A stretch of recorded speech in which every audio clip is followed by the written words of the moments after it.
یہ زندگی اللہ نے بخشی ہے، اور اللہ نے ایک امتحان کے عوض میں ہمیں بنایا، ہمیں پیدا کیا، ہمیں اپنی روح ڈالی، اور اس امتحان کی زندگی میں ہم نے بہت ساری چیزیں سیکھنی ہے اور سیکھ رہے ہیں، اور یہ ضروری ہے کیونکہ اللہ نے اتنی چیزیں، اتنی خوبصورت چیزیں ہمیں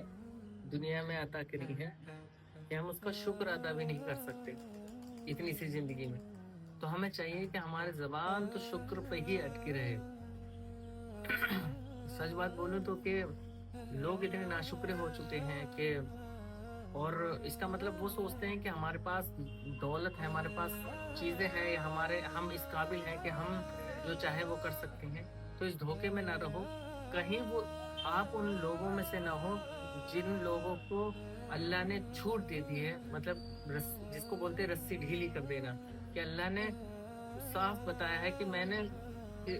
کچھ ان لوگوں کو ایسے تیاگ دیا ہے کہ وہ جو چاہے وہ کریں، اور اس زندگی کے بعد وہ سیدھے دوزخ کی آگ کا عذاب چکیں۔ اللہ توبہ ہے کہ ان لوگوں میں سے ہم نہ بن پائیں، کبھی ہم اپنی دنیاوی رنگت میں، عیش و آرام میں کہیں ایسے مشغول ہو جائیں کہ ہم کو لگے کہ ہم تو ساری چیزیں کرنے کے بعد بھی زندہ باد ہیں، اور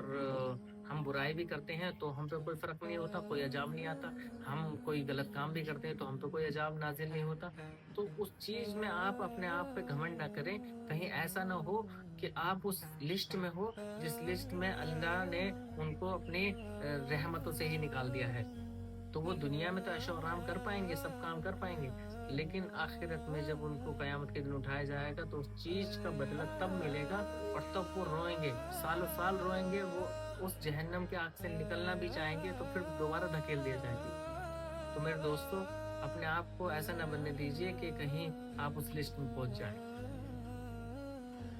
اور اپنے رشتہ داروں کی اور اپنے دوستوں، اپنے بھائیوں کی مدد کریں، علم کے طور پہ بھی اور ویسے الگ طور پہ بھی۔ اگر کوئی آپ کو اٹھتا ہوا دکھائی دے رہا ہے تو اس کو اٹھائیے، اس کو چلائیے،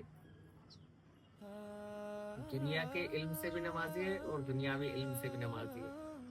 اگر آپ کے پاس ہے، کیونکہ ہم کو چاہیے کہ ہم ہر ایک مسلمان بھائی کا ہاتھ پکڑ کر ایک دوسرے کو آگے بڑھائیں۔